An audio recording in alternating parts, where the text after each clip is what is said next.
Hi viewers, வணக்கம். அஸ்ஸலாமு அலைக்கும். மீண்டும் ஒரு வீடியோவில் உங்களை சந்திப்பதில் மிக்க மகிழ்ச்சி அடைகின்றேன். இந்த வீடியோ ஆரம்பம் முதல் நான் இலங்கை அரசியல் தொடர்பான பல தகவல்களை உங்களுக்கு தந்திருக்கின்றேன். அடுத்து நாம் சந்திக்க போவது பெரும்பாலும் ஒரு ஜனாதிபதி தேர்தலாகத்தான் இருக்கக்கூடும். ஆனாலும் கூட அதற்கு முன்னர் பொது தேர்தல் ஒன்றை நடத்த வேண்டும் என்ற ரீதியிலும் சில அழுத்தங்கள் தொடர்ந்து பிரயோகிக்கப்பட்டு வருகின்றன. எது எவ்வாறாயினும் ஜனாதிபதி தேர்தல் களம்தான் இப்பொழுது சூடு பிடித்திருக்கின்ற ஒரு களமாக மாறி வருவதை நாங்கள் அவதானிக்கக்கூடியதாக இருக்கின்றது. இந்த ஜனாதிபதி கள தேர்தல் தொடர்பான ஆரம்ப கட்ட தகவல்களை நான் உங்களுக்கு முன்னைய காணொலிகளில் தந்திருந்தேன். அதில் குறிப்பாக வேட்பாளர்கள் பற்றிய தகவல்கள், அவர்களுக்கு இருக்கின்ற நிலைமைகள் என்பன தொடர்பான சில கருத்துக்களை நான் முன்வைத்திருந்தேன். இவை எல்லாமே தேசிய ரீதியாக ஒரு பிரபலமான இணையதளம் நடத்துகின்ற அடிப்படை மக்கள் கருத்து கணிப்பை கொண்டதாகத்தான் அமைந்திருக்கின்றன என்பதை இங்கே மீண்டும் நினைவூட்டிக் கொள்ள விரும்புகின்றேன். அந்த இணையதளத்தின் முதலாவது சுற்று வாக்கெடுப்பில் 10,570 பேர் வாக்களித்திருந்தார்கள். அதில் கிட்டத்தட்ட 54% அதிகமானவர்கள் தெரிவித்துள்ள கருத்துக்களின் பிரகாரம் அனுரகுமார திசாநாயக்க தான் இந்த போட்டி களத்தில் முன்னணியில் இருக்கின்றார். 4 பேரை அடிப்படையாக கொண்டு இந்த வாக்களிப்பு இடம்பெறுகின்றது. அனுரகுமார திசாநாயக்க, சஜித் பிரேமதாச, ரணில் விக்ரமசிங்க, திலித் ஜாவீர, இன்னொருவர் வேறு யாராவது ஒருவர் என்ற ரீதியில் 5வது நபர் ஒருவரை அவர்கள் இணைத்திருக்கின்றார்கள். நான் ஏற்கனவே ஒரு 5வது நபர் பற்றி என்னுடைய முன்னைய பதிவொன்றில் விரிவாக சொல்லியிருந்தேன். அவர் வந்த விதம், திரும்பி போன விதம் எல்லாம் பற்றியும் உங்களுக்கு விரிவாக குறிப்பிட்டிருந்தேன். ஆனால் இப்பொழுது மீண்டும் அதே 5வது நபரை களமிறக்குவதற்கான ஒரு ஏற்பாடுகள் நடந்து கொண்டிருக்கின்றன. அவரை வைத்து ரணில் விக்ரமசிங்கவை அச்சுறுத்துவதற்கான சில காய் நகர்த்தல்கள் இடம்பெற்று வருவதை நாங்கள் பார்க்கக்கூடியதாக இருக்கின்றது. பசில் ராஜபக்ச அதில் முன்னணியில் இருக்கின்றார். அதே போல் 6வது இன்னொரு நபராக விஜயதாச ராஜபக்சவும் களமிறங்கக்கூடிய சாத்தியங்கள் இருப்பதாக சில தகவல்களில் நாங்கள் பார்க்கக்கூடியதாக இருக்கின்றது. எது எவ்வாறாய் இந்த இணையதளம் இந்த 5 பேரை அடிப்படையாக கொண்டு, அதாவது 4 நபர்களும் வேறு யாராவது ஒருவர் என்ற ரீதியிலும் நடத்தப்பட்டிருக்கின்ற இந்த இணைய வாக்கெடுப்பின் 2வது சுற்று இப்பொழுது வெளியாகிருக்கின்றது. முடிவுகள் வெளியாகிருக்கின்றன. அதில் கிட்டத்தட்ட 24,283 பேர் வாக்களித்திருக்கின்றார்கள். சாதாரணமாக கேட்பது போல் அடுத்த ஜனாதிபதியாக வர தகுதியானவர் யார், நீங்கள் யாரை விரும்புகின்றீர்கள் என்ற ரீதியில் இந்த கேள்விகள் அமையவில்லை. சற்று புத்திசாலித்தனமாக மக்களை அடுத்த ஒரு தலைவரை தெரிவு செய்யும் பொழுது மக்கள் கவனிக்க வேண்டிய விடயங்கள் என்ன என்பது பற்றி மக்கள் மத்தியில் ஒரு விழிப்புணர்வை ஏற்படுத்தும் வகையில் இந்த கேள்விகள் அமைந்திருந்தன. அதை முதலில் நான் சுருக்கமாக இந்த கேள்விகளை கூறுகின்றேன். முதலாவது அவர்கள் கொடுத்திருந்த கேள்வி, இது ஒரு கேள்வி கொத்தாக தரப்பட்டிருக்கின்றது. சம்பிரதாய பூர்வமான அரசியல் தலைவரையா நீங்கள் இன்னமும் விரும்புகின்றீர்கள், அல்லது வேறு நவீன சிந்தனை உள்ள தலைவரை விரும்புகின்றீர்களா என்ற கேள்வி கேட்கப்பட்டிருக்கின்றது.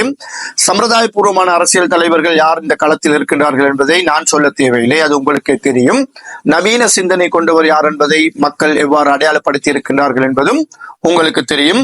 இதில் கிட்டத்தட்ட 89% மக்கள் சம்பிரதாய பூர்வமான ஒரு தலைவரை விரும்பவில்லை, நவீன சிந்தனை கொண்ட தலைவர் தான் எங்களுக்கு தேவை என்ற ரீதியில் வாக்களித்திருக்கின்றார்கள். எனவே அந்த நவீன சிந்தனை கொண்ட தலைவர் என்று மக்கள் கருதுவது யாரை, இந்த நாட்டின் இளைய தலைமுறை கருதுவது யாரை என்பது உங்களுக்கு தெரியும். அதை நான் பெயர் குறிப்பிட தேவை. 2வதாக அவர்கள் கேட்டிருக்கின்ற கேள்வி, சுதந்திர வர்த்தக சிந்தனையை விரும்புகின்றீர்களா அல்லது மார்க்ஸ்வாத சிந்தனையை விரும்புகின்றீர்களா என்று கேட்கப்பட்டிருக்கின்றது.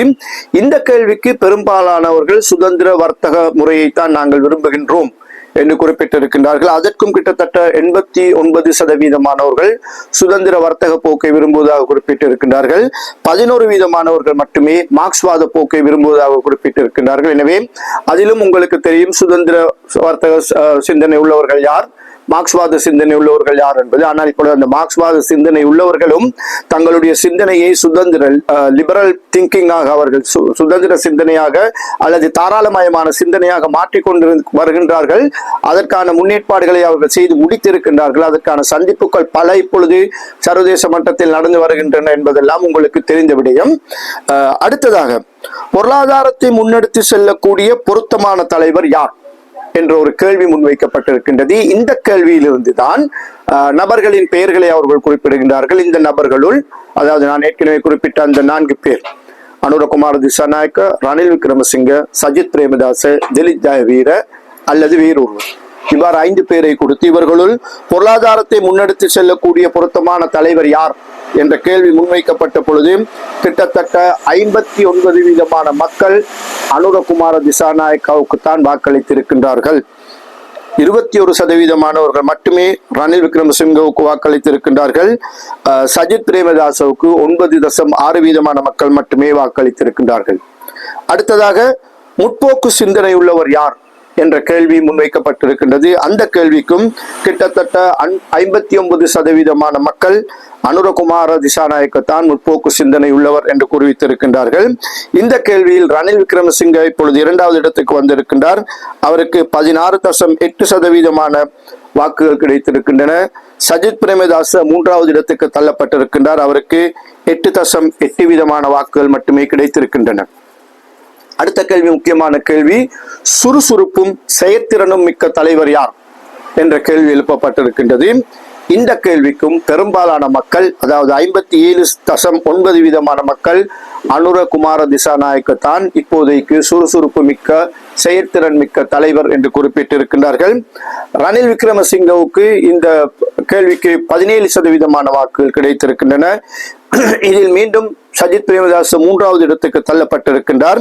அவருக்கு 15% வாக்குகள் மட்டுமே கிடைத்திருக்கின்றன. இந்த கேள்வியை பொறுத்த மட்டில் இன்னொரு விடயத்தையும் நான் அவதானித்தேன். அதாவது சுறுசுறுப்பும் செயல்திறனும் மிக்க தலைவர் என்ற யார் என்பதுதான் கேள்வி. அனுரகுமார திசாநாயக்க இளைஞர், அவரை எடுத்துக்கொள்ளலாம். ரைட், ஒரு வகையில் அவர் ஒரு கிழவர் என்று சொல்ல முடியாது, அவரை முதியவர் என்று சொல்ல முடியாது. ஆனால் இளைஞர் கூட்டத்துக்குள் வரக்கூடிய ஒருவர், இளைஞர்கள் விரும்புகின்ற ஒரு தலைவர். அதனால் அவருக்கு அந்த சுறுசுறுப்பும் செயல்திறனும் இருப்பதாக மக்கள் கருதுகின்றார்கள். 2வது இடத்துக்கு தள்ளப்பட்டிருக்கின்ற ரணில் விக்ரமசிங்கவையும் 3வது இடத்துக்கு தள்ளப்பட்டிருக்கின்ற சஜித் பிரேமதாசையும் எடுத்து பார்க்கின்ற பொழுது இருவருக்கும் இடையில் மிகப்பெரிய வயது வித்தியாசம் இருக்கின்றது. ரணில் விக்ரமசிங்கவை விட மிகவும் வயதில் குறைந்தவர் தான் சஜித் பிரேமதாசன். இருந்தாலும் கூட சஜித் பிரேமதாசவை விட சுறுசுறுப்பும் செயல்திறனும் மிக்கவர் ரணில் விக்ரமசிங்க என்று மக்கள் கருதுகின்றார்கள். இது வாக்களித்தவர்கள் பெரும்பாலான இளைஞர்களும் இருக்கின்றார்கள், பல்கலைக்கழக மாணவர்கள் இருக்கின்றார்கள், தொழில்சார் நிபுணர்கள் இருக்கின்றார்கள், பல்வேறு துறையினர் இருக்கின்றார்கள். எனவே இந்த இடத்தில் இந்த வாக்களிப்பில் கடந்த சுற்றை விட முதலாவது சுற்றிலும் இதே கேள்விகள் முன்வைக்கப்பட்டிருக்கின்றன. சஜித் பிரேமதாச 3வது இடத்துக்கு தள்ளப்பட்டிருக்கின்றார். ரணில் விக்ரமசிங்க 2வது இடத்துக்கு முன்னேறி இருக்கின்றார். அடுத்ததாக சர்வதேச மட்டத்தில் இலங்கையை பிரதிநிதித்துவம் செய்யக்கூடிய தலைவர் யார் என்று மக்கள் கருதுகிறீர்கள் என்று கேட்கப்பட்ட பொழுது அந்த கேள்விக்கும் அனுரகுமார திசாநாயக்காவுக்கு தான் 48.3% மக்கள் வாக்களித்திருக்கின்றார்கள். இந்த கேள்வி தொகுப்பில் கிட்டத்தட்ட 9 கேள்விகள் கேட்கப்பட்டிருக்கின்றன. முதல் 2 கேள்வியும் விரும்புகிறீர்களா இல்லையா என்ற ரீதியில் கேட்கப்பட்டிருக்கின்றது. மற்ற 7 கேள்விகளும் பெயர் குறிப்பிட்டு கேட்கப்பட்டிருக்கின்ற கேள்விகள். இந்த பெயர் குறிப்பிட்டு கேட்கப்பட்டிருக்கின்ற 7 கேள்விகளுக்கும் அனுரகுமார திசாநாயக்க இந்த ஒரு கேள்விக்கு மட்டும் தான் 50%க்கும் குறைவான வாக்கை பெறுகின்றார். சர்வதேச மட்டத்தில் இலங்கையை பிரதிநிதித்துவம் செய்யக்கூடிய தலைவர் யார் என்பதற்கு 48.3% மக்கள் தான் அது அனுரகுமார திசாநாயக்கவால் தான் முடியும் என்று குறிப்பிடுகின்றார்கள். அதிலும் 2வது இடத்துக்கு ரணில் விக்ரமசிங்க 36% இருக்கின்றார். சஜித் பிரேமதாச 7.9% இருக்கின்றார். பொதுவாக ரணில் விக்ரமசிங்கவுக்கு சர்வதேச அரங்கில் நல்ல பெயர் இருப்பதாக உள்ளூரில் பெரிய அபிப்பிராயம் இருக்கின்றது. இருந்தாலும் இளைஞர்கள் மத்தியில், படித்தவர்கள் மத்தியில் இப்பொழுது ஒரு வாக்களிப்பு, கணக்கெடுப்பு, மதிப்பீடு என்று வருகின்ற பொழுது அவரை விட அனுரகுமார திசாநாயக்க முன்னணியில் இருக்கின்றார். இதற்கு முக்கிய காரணமாக நான் கருதுவது அண்மை காலங்களில் அனுரகுமார திசாநாயக்க ஏற்படுத்தி வருகின்ற வெளிநாட்டு தொடர்புகள். இந்தியாவுக்கு விஜயம் செய்தார், சீனாவுக்கு விஜயம் செய்தார், கனடா சென்றார், ஸ்வீடன் சென்றார்.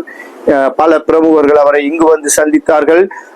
எனக்கு கிடைத்திருக்கின்ற சில தகவல்களின்படி தினசரி யாராவது ஒரு வெளிநாட்டு பிரதிநிதி, இலங்கையில் தங்கி இருக்கின்ற ராஜதந்திர மட்டத்தில் இருக்கின்ற யாராவது ஒரு வெளிநாட்டு பிரதிநிதி இவர்களுடைய அலுவலகத்துக்கு, பத்திரமுலையில் இருக்கின்ற இவருடைய அலுவலகத்துக்கு சென்று பேச்சுவார்த்தை நடத்தி கொண்டிருக்கின்றார்கள் என்பது இங்கே குறிப்பிடத்தக்க விடயமாக இருக்கின்றது. எனவே அனுரகுமார திசாநாயக்கவாலும் சர்வதேச மட்டத்தில் இலங்கையை பிரதிநிதித்துவம் செய்ய முடியும் என்று மக்கள் இப்பொழுது முதல் தடவையாக நம்ப தொடங்கி இருக்கின்றார்கள் என்பது இங்கே மிகவும் அவதானிக்கக்கூடியது.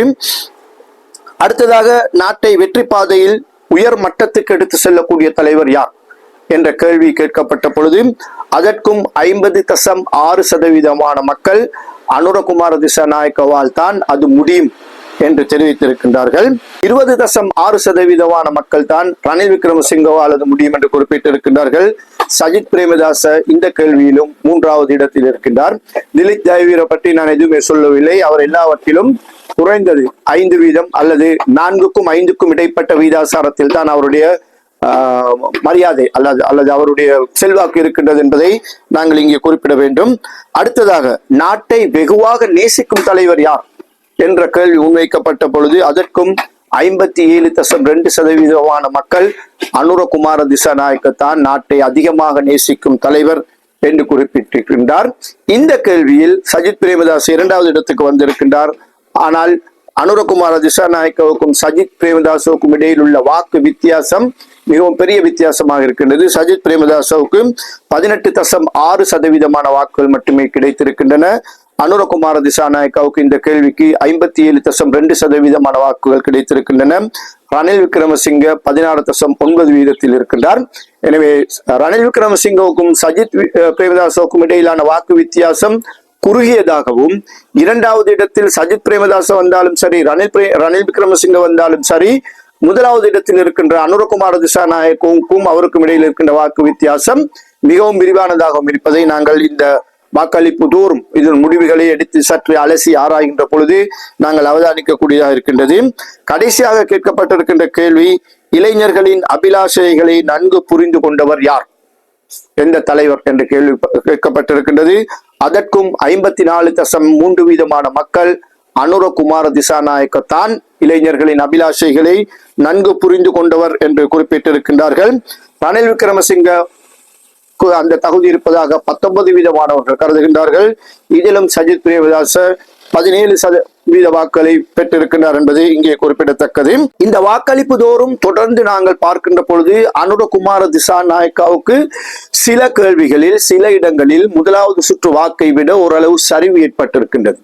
அந்த சரிவு சற்று குறைவானதாக 2%க்கும் 3%க்கும் இடைப்பட்ட சரிவாக இருக்கின்றது. ஆனால் சில கேள்விகளில் அவருக்கு மிகவும் அதிகமான செல்வாக்கு ஏற்பட்டிருக்கின்றது. அந்த செல்வாக்கு கிட்டத்தட்ட 10%க்கும் அதிகமாக 15% அளவில் சென்றிருக்கின்றது. எனவே 1வது இடத்தில் தொடர்ந்தும் அசைக்க முடியாது இருந்து கொண்டிருக்கின்ற நபராக அனுரகுமார திசாநாயக்க இருந்து வருகின்றார்.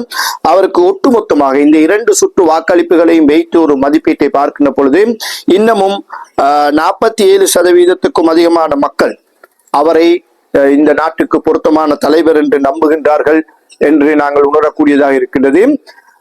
2வது இடத்துக்கும் 3வது இடத்துக்கும் இடையில் தான் மாற்றம் ஏற்பட்டிருக்கின்றது. 1வது சுற்றில் சஜித் பிரேமதாச முன்னிலையில் இருந்தார் 2வது இடத்துக்காக. 2வது சுற்றில் அதை தள்ளிக்கொண்டு ரணில் விக்ரமசிங்க 2வது இடத்துக்கு வந்திருக்கின்றார். சஜித் பிரேமதாச 3வது இடத்துக்கு தள்ளப்பட்டிருக்கின்றார். எனவே சஜித் பிரேமதாசவின் செல்வாக்கு இந்த மதிப்பீடுகளின் படி சரிய தொடங்கி இருக்கின்றது. ரணில் ஓரளவு தன்னுடைய செல்வாக்கை சீர் செய்ய தொடங்கி இருக்கின்றார் என்பதை நாங்கள் அவதானிக்கக்கூடியதாக இருக்கின்றது. நான் ஆரம்பத்திலேயே குறிப்பிட்டிருந்தேன், கள நிலவரம் மாறலாம் என்ற தலைப்பில் ஒரு வீடியோவையும் தந்திருந்தேன். கள நிலவரங்கள் எந்த நேரத்திலும் மாறலாம், எப்படி மாறலாம், அதைத்தான் நான் இப்பொழுது உங்களுக்கு சொல்ல போகின்றேன். இப்பொழுது உங்களுக்கு தெரியும், பொதுவாக இதை பார்க்கின்ற பொழுது அனுரகுமார திசாநாயக்க முன்னணியில் இருக்கின்றார். சஜித்தாலும் ரணிலாலும் எட்டி பிடிக்க முடியாத நிலைக்கு அவர் இருக்கின்றார். இந்த வாக்களிப்பின்படி, இந்த கருத்தின்படி இப்பொழுது ரணில் விக்ரமசிங்கவுக்கும் சஜித் பிரேமதாசவுக்கும் இருக்கின்ற பிரதான எதிரி அனுரகுமார திசாநாயக்க. திலீப் ஜெயவீர இந்த போட்டிக்குள்ளேயே வரமாட்டார். அவர் இப்பொழுது இருக்கின்ற நிலைமைக்கு வரமாட்டார். அடுத்ததாக நான் ஆரம்பத்தில் குறிப்பிட்ட தமிக பெரேராவாக இருக்கட்டும் அல்லது விஜயதாச ராஜபக்சவாக இருக்கட்டும், இன்றைய நிலையில் அவர்களால் இதை முண்டியடித்துக் கொண்டு முன்னேறி வருவதற்கான எந்த வாய்ப்பும் இருப்பதாக நான் கருதவில்லை. இருந்தாலும் பொறுத்திருந்து அவர்கள் களத்துக்குள் வந்தால் பொறுத்திருந்து பார்க்க வேண்டியிருக்கும். அவ்வாறு அவர்கள் களத்துக்குள் வந்தாலும் கூட அவர்களுக்கு சார்பான பொதுஜன பெரமுன என்ற அந்த மொட்டு கட்சிக்கு சார்பான வாக்குகளும் ரணில் விக்ரமசிங்கவுக்கு சார்பாக மொட்டு கட்சிக்குள் இருக்கின்ற வாக்குகளும் சிதறடிக்கப்படுமே தவிர அனுரகுமார திசாநாயவின் வாக்கு வங்கியில் எந்த பாதிப்பையும் அது ஏற்படுத்தாது என்பதை நாங்கள் ஓரளவுக்கு ஊகிக்கக்கூடியதாக இருக்கின்றது. சில வேளை இது பிழைக்கலாம். கால நிலவரங்களை பொறுத்து, கையில் எடுக்கப்படுகின்ற பிரச்சார உத்திகளை பொறுத்து இவை வித்தியாசப்படலாம். ஒரு நாட்டில் தேர்தல் ஒன்று, இலங்கையில் தேர்தல் ஒன்று நடக்க போகின்றது என்பதற்கான முக்கிய அடையாளம் தான் இனவாதம் தட்டி எழுப்பப்படுவது. இப்பொழுது இனவாதம் தட்டி எழுப்பப்பட்டு கொண்டிருக்கின்றது. பல இடங்களில் இனவாத கருத்துக்கள் பதிவு செய்யப்படுகின்றன. இனவாதம் பேசுவதற்கு பலர் புறப்பட்டிருக்கின்றார்கள். எனவே நாட்டில் தேர்தல் ஒன்று வரப்போகின்றது என்பது மிகவும் உறுதியாக இருக்கின்றது. அடுத்ததாக தேசிய பாதுகாப்பு. நான் இதற்கு முன்னரும் குறிப்பிட்டிருக்கின்றேன். தேசிய பாதுகாப்பு பற்றியும் அடிக்கடி பல இடங்களில் பேசப்பட்டு கொண்டிருக்கின்றது. பல சோதனைகள், பல நடவடிக்கைகள், இராணுவ நடவடிக்கை, போலீஸ் நடவடிக்கை என நடவடிக்கைகள் எடுக்கப்பட்டு கொண்டிருக்கின்றன.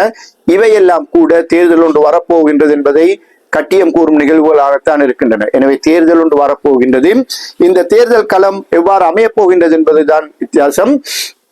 நான் குறிப்பிட்டபடி அனுரகுமார திசாநாயக்க இப்பொழுது சஜித் பிரேமதாசவுக்கும் ரணில் விக்ரமசிங்கவுக்கும் ஒரு பொது எதிரியாக மாறி இருக்கின்றார். எனவே இந்த சஜித் பிரேமதாசவையும் ரணில் விக்ரமசிங்கவையும் ஒன்றிணைப்பதன் மூலம் அந்த எதிரியை சந்திக்க முடியுமா, சமாளிக்க முடியுமா, அவரது இடத்தை நோக்கி முன்னேறி செல்ல முடியுமா என்பதுதான் இப்பொழுது அரசியல் களத்துக்குள் வகுக்கப்பட்டு வருகின்ற வியூகங்கள். முன்னாள் ஐக்கிய தேசிய கட்சி பிரமுகர் ஒருவர், மிகவும் பிரபலமானவர், மக்கள் மத்தியில் இன்றும் நல்ல மரியாதைக்கு உரியவர், சபாநாயகராக பதவி வகித்தவர், அவர் இதற்கான முயற்சிகளில் இப்பொழுது இறங்கி இருப்பதாக சில தகவல்கள் வெளியாகி இருக்கின்றன. அவருக்கு பக்கபலமாக பிரதான மதகுரு ஒருவர், பௌத்த மதகுரு ஒருவரும் அவரோடு துணையாக நிற்கின்றார். இன்னும் சில வெளிநாட்டு தூதரகங்கள், வெளிநாட்டு ராஜதந்திரிகள், வெளிநாட்டு அமைப்புகளும் அவர்களோடு சேர்ந்து இருக்கின்றன. சஜித் பிரேமதாசவுக்கும் ரணில் விக்ரமசிங்கவுக்கும் இடையில் அரசியல் ரீதியாக ஒரு கள்ள திருமணத்தை செய்து வைப்பதற்கான முயற்சிகள் நடைபெற்று வருவதாகத்தான் நாங்கள் சில தகவல்களை காணக்கூடியதாக இருக்கின்றது. இந்த முயற்சிகள் தீவிரமடைந்து கொண்டிருப்பதாக கூட சில தகவல்களில் நாங்கள் பார்க்கக்கூடியதாக இருக்கின்றது. இதற்கு காரணம், அனுரகுமார திசாநாயக்க மீது மக்கள் என்னதான் அபிப்பிராயத்தை கொண்டிருந்தாலும் அந்த அபிப்பிராயத்தின் அடிப்படையில் அவரை ஒரு சம்பிரதாயத்துக்காக கூப்பிட்டு வெளிநாட்டு தலைவர்கள் பேசினாலும், அது இந்தியாவாக இருக்கட்டும், கனடாவாக இருக்கட்டும், அமெரிக்காவாக இருக்கட்டும், ஸ்வீடனாக இருக்கட்டும், யாராக இருக்கட்டும், அல்லது அவருடைய அலுவலகத்துக்கு போயிட்டு பேச்சுவார்த்தை நடத்துகின்ற ஏனைய நாடுகளின் பிரதிநிதிகளாக இருக்கட்டும், இவர்கள் எல்லோரும் கூட அவர் பதவிக்கு வருவதை விரும்புவதில்லை என்பதை தான் இங்கே நாங்கள் ஊகிக்கக்கூடியதாக இருக்கின்றது. அவர்களை பொறுத்த மாட்டில் நான் எப்பொழுதுமே இதற்கு முன்னர் பல இடங்களில் பேசும் பொழுது, பல நிகழ்ச்சிகளில் பேசும் பொழுது குறிப்பிட்டிருந்தேன், இலங்கையில் அரசியல் தலைவர்களை, இலங்கையின் ஜனாதிபதியை, ஆட்சியை தெரிவு செய்வது இலங்கை மக்கள் அல்ல. இலங்கை மக்கள் வாக்களிக்கின்றார்கள். ஆனால் அந்த வாக்களிப்பின் போது அவர்கள் எடுக்கின்ற முடிவு அவர்களுடைய சொந்த முடிவு அல்ல, அவர்கள் மீது திணிக்கப்படுகின்ற முடிவு. இல்லை என்றால் மைத்ரிபால சிறிசேன எப்படி ஜனாதிபதியாக வந்திருக்க முடியும் என்று கொஞ்சம் யோசித்து பாருங்கள். சின்ன உதாரணம், கோத்தாபய ராஜபக்சே எப்படி ஜனாதிபதியாக இருக்க முடியும் என்று யோசித்து பாருங்கள். சின்ன உதாரணம், மக்கள் மீது கருத்துக்கள் திணிக்கப்படும், அதற்கான ஊடகங்கள் தயார் செய்யப்படும். இப்பொழுது சமூக ஊடகங்கள் நிறைய இருக்கின்றன. சமூக ஊடகங்கள் தான் இவ்வாறான மதிப்பீடுகளையும் நடத்தி கொண்டிருக்கின்றன. எனவே அவை கூட ஒருவேளை பக்கசார்பானதாக இருக்கலாம். இருந்தாலும் கூட இந்த மேதின கொண்டாட்டத்தின் அடிப்படையில் பார்க்கின்ற போதும் கூட ஜேவிபி தலைமையிலான அந்த கூட்டணி தான் இன்னமும் கட்டுக்கோப்பான கூட்டணியில் இருக்கின்றது. மற்ற எல்லாமே மதில் மேல் பூனையாக, ரணிலோடு இருப்பவர்கள் எப்போது சஜித்தோடு சேருவார்கள், அல்லது சஜித்தோடு இருப்பவர்கள் எப்போது ரணிலோடு சேருவார்கள், இப்படித்தான் இன்னமும் போய்கொண்டிருக்கின்றது. யாருடைய எதிரி அவரை நான் எப்படி நண்பனாக்குவது, என்னுடைய எதிரி இவரை எப்படி அவரோடும் பகைக்க வைப்பது, இப்படி ஒரு வட்டத்துக்குள் தான் சிந்தித்துக் கொண்டிருக்கின்றார்களே தவிர தேசிய நலன் கருதிய எந்த சிந்தனைகளும் எந்த அரசியல்வாதிகள் மத்தியிலும் இன்னும் எழவில்லை என்பது மிகவும் கவலைக்குரிய விடயமாக இருக்கின்றது. அண்மையில் ஏற்பட்ட அரசியல் பிரச்சனை உங்களுக்கு தெரியும். டயானா கமகேவின் பதவி துறப்பு தொடர்பானது உச்ச நீதிமன்ற தீர்ப்பு பற்றி நாங்கள் எதுவும் பேச முடியாது, அதை அப்படியே ஏற்றுக்கொள்ள வேண்டும். இருந்தாலும் டயானாவுக்கு ஒரு சந்தர்ப்பம் இருக்கின்றது. நான் அறிந்த வகையில் சில தகவல்களில், நான் வாசித்த தகவல்களின்படி அந்த தீர்ப்பை கூட அவர் மறுபரிசீலனை செய்யுமாறு உச்ச நீதிமன்றத்தை கோரலாம். உச்ச நீதிமன்றத்தின் 3 நீதியரசர்களை கொண்ட ஒரு அமர்வு தான் அந்த தீர்ப்பை வழங்கி இருக்கின்றது. எனவே அந்த தீர்ப்பை மீளாய்வு செய்யும்படி அவர் ஒரு ஃபுல் பெஞ்ச் என்று சொல்வார்கள், அதற்கு ஃபுல் பெஞ்ச் விசாரணையை கோரலாம். அப்பொழுது அந்த 3 அல்லாது 5 பேர் கொண்ட அல்லது 7 பேர் கொண்ட ஒரு நீதியரசர் குழாம் ஒன்று அந்த வழக்கை மீண்டும் விசாரணைக்கு எடுத்து அதனை விசாரிப்பதற்கான வாய்ப்புகள் இருக்கின்றது. ஆனால் அவ்வாறு 3 நீதியரசர்கள் கொண்ட ஒரு நீதிமன்ற தீர்ப்பு ஃபுல் பெஞ்சினால் மாற்றப்பட்டதாக நாங்கள் மிக அரிதாகவே காணக்கூடியதாக இருக்கின்றது. எனவே டயானாவின் நிலைமை மோசமாகத்தான் இருக்கின்றது. அது மோசம் மட்டுமல்ல, அவர் சஜித் பிரேமதாச தரப்பை நிம்மதியாக இருக்க விட மாட்டேன் என்று சவால் விடுத்திருக்கின்றார். எனவே சஜித் பிரேமதாசவுக்கு சவாலும் தலைவலியும் தொடர்ந்து இருந்து கொண்டுதான் இருக்க போகின்றது. அந்த அரசியல் தலைவலிகள் சங்கடங்கள் எதுவும் இல்லாத ஒரு தரப்பாக சஜித் பிரேமதாசவுக்கு அவ்வாறான சங்கடங்கள் ஏற்படும் பொழுது அவரிடமிருந்து பிரிந்து போவதற்கு ஒரு கூட்டத்தினர் இப்பொழுதே தயார் நிலையில் இருக்கின்றார்கள். நான் குறிப்பிட்டது போல் அந்த ஐக்கிய தேசிய கட்சி முக்கியஸ்தர் அவர் தன்னுடைய முயற்சிகளை மேற்கொண்டு வருகின்றார். சஜித்தையும் ரணிலையும் அவரிடத்தில் சந்திக்க வைத்து பேசுவதற்கு. அந்த முயற்சிக்கு சஜித் தரப்பிலிருந்து பலர் ஆதரவு தெரிவித்துக் கொண்டிருக்கின்றார்கள். ஒருவேளை சஜித் அதற்கு இணங்காவிட்டால், அந்த முயற்சி பலிக்காவிட்டால், சஜித் தரப்பிலிருந்து இன்னும் பலர் பிரிந்து போவதற்கும் தயாராக இருக்கின்றார்கள். பிரிந்து போய் ரணிலோடு சேர்வதற்கு தயாராக இருக்கின்றார்கள். இதனிடையே ஏற்கனவே ரணிலோடு சேர்ந்திருக்கின்ற மனுஷ நாணயக்கார மற்றும் ஹரின் பெர்னாண்டோ ஆகியோர் நீதிமன்ற தீர்ப்பை எதிர்நோக்கி இருக்கின்றார்கள். டயானாவின் தீர்ப்பின் பிறகு அவர்களுக்கும் நிம்மதி இல்லாமல் போயிருக்கின்றது. அவர்கள் சம்பந்தமான தாக்கல் செய்யப்பட்டிருக்கின்ற வழக்கு, சமகி ஜனபலவேக தாக்கல் செய்திருக்கின்ற வழக்கு, இவர்கள் எடுத்த முடிவு புறம்பானது, அரசியல் யாப்புக்கு புறம்பானது அல்லது கட்சி விதிகளுக்கு புறம்பானது என்று அவர்கள் எடுத்திருக்கின்ற தீர்ப்பின்படி ஹாஃபிஸ் நசீர் அகமதுக்கு வழங்கப்பட்டது போல் ஒரு தீர்ப்பு ஹரின் பெர்னாண்டோவுக்கும் மனுஷ நாணயக்காரவுக்கும் வழங்கப்பட்டால் இந்த நிலவரங்கள் மேலும் தளம்பல் நிலைக்கு வரும். சஜித் பிரேமதாச அணியினர் பாய நினைத்துக் கொண்டிருப்பவர்கள் அமைதி அடைவார்கள். ரணில் விக்ரமசிங்கவின் பாடு திண்டாட்டமாகும். ஆனால் அனுரகுமார் திசாநாயக்க அதே இடத்தில் இருப்பார். அவருக்கு இதுவரை இவ்வாறான உட்கட்சி தொல்லைகளோ அல்லது வேறு எந்த விதமான வெளி பிரஷர்களோ வெளியான அழுத்தங்களோ இல்லை என்பதை நாங்கள் அவதானிக்கக்கூடியதாக இருக்கின்றது. மீண்டும் சொல்கின்றேன், இது அனுரகுமார திசாநாயக்கவுக்கு வக்காலத்து வாங்கும் விடயம் அல்ல. யாருக்கும் வக்காலத்து வாங்க வேண்டும் என்ற தேவை எனக்கு எப்போதுமே இருந்ததில்லை, அதை நான் செய்ததும் இல்லை. ஆனால் இது கள நிலவரம், உண்மை. மக்களுடைய கருத்துக்கள் மதிப்பீட்டுக்கு எடுத்துக்கொள்ளப்பட்டு வெளியாக்கப்பட்டிருக்கின்ற தகவல்களின் அடிப்படையில் நான் பேசிக் கொண்டிருக்கின்றேன். தொடர்ந்தும் பேசுவோம். இது போன்ற இன்னும் பல தகவல்கள் இருக்கின்றன.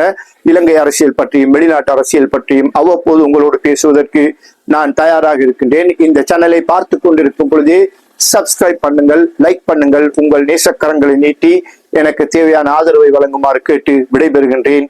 நன்றி, வணக்கம், அஸ்ஸலாமு அலைக்கும் வரஹ்மத்துல்லாஹி வபரகாத்துஹு.